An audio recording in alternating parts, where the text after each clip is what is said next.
Assalamualaikum warahmatullahi wabarakatuh. Perkenalkan, nama saya Hildanila dengan NIM 2414268. Saya dari kelas PBSC akan menjawab pertanyaan dari kuis A. Jadi pertanyaan yang pertama itu, seberapa penting hukum bisnis bagi pelaku usaha? Jadi hukum bisnis itu sangat penting bagi pelaku usaha karena menjadi pedoman utama dalam menjalankan kegiatan ekonomi secara tertib, aman, dan adil.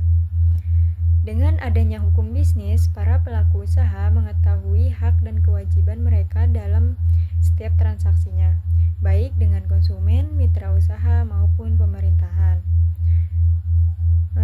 Hukum bisnis juga berfungsi untuk mencegah terjadinya sengketa, melindungi aset usaha, dan menjamin kepastian hukum agar kegiatan bisnis dapat berjalan lancar.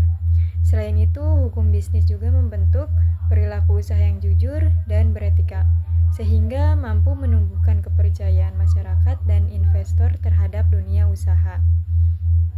Misalnya contohnya, jika pengusaha yang paham hukum bisnis akan membuat perjanjian kerjasama tertulis dengan rekan bisnisnya untuk memastikan kedua belah pihak memenuhi kewajibannya.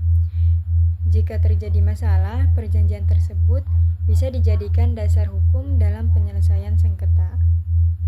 Dan pertanyaan yang kedua yaitu sebutkan Undang-Undang Perlindungan Konsumen. Kemudian sebutkan contoh di masyarakat kejadian yang sesuai aturan dan tidak sesuai aturan. Jadi undang-undang yang mengatur perlindungan konsumen di Indonesia adalah Undang-Undang Nomor 8 Tahun 1999 tentang perlindungan konsumen, yang terdiri dari 65 pasal dan 15 bab. Bab 1 tentang ketentuan umum, pasal 1. Bab 2 asas dan tujuan, pasal 2 dan 3. Bab 3 hak dan kewajiban, pasal 4-7. Bab 4 tentang perlindungan yang dilarang bagi pelaku usaha, yaitu pasal 8-17. Bab 5 ketentuan pencantuman klausula baku, pasal 18. Bab 6 tentang tanggung jawab pelaku usaha, pasal 19-28. Bab 7 pembinaan dan pengawasan, pasal 29-30.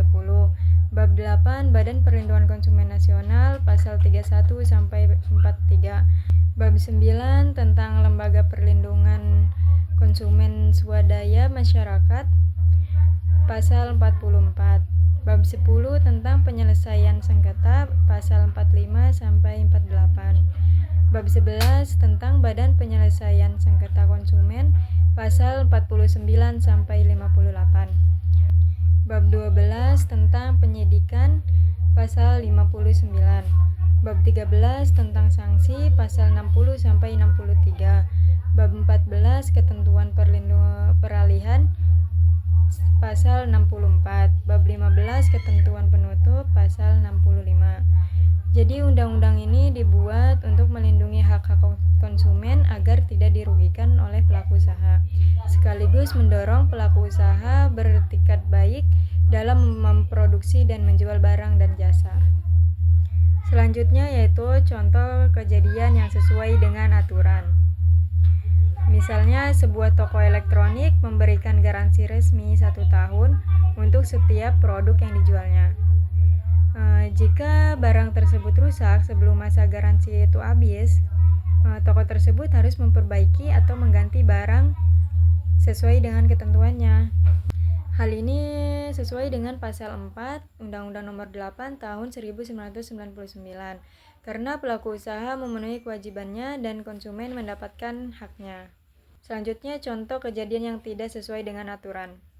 Misalnya, seorang pedagang menjual makanan yang mengandung bahan berbahaya seperti boraks atau formalin untuk memperpanjang masa simpan produknya. Hal ini melanggar pasal 8 Undang-Undang Nomor 8 Tahun 1999 karena pelaku usaha dilarang memperdagangkan barangnya yang tidak memenuhi standar keamanan dan dapat membahayakan kesehatan konsumen. Cukup sekian dari saya. Wassalamualaikum warahmatullahi wabarakatuh.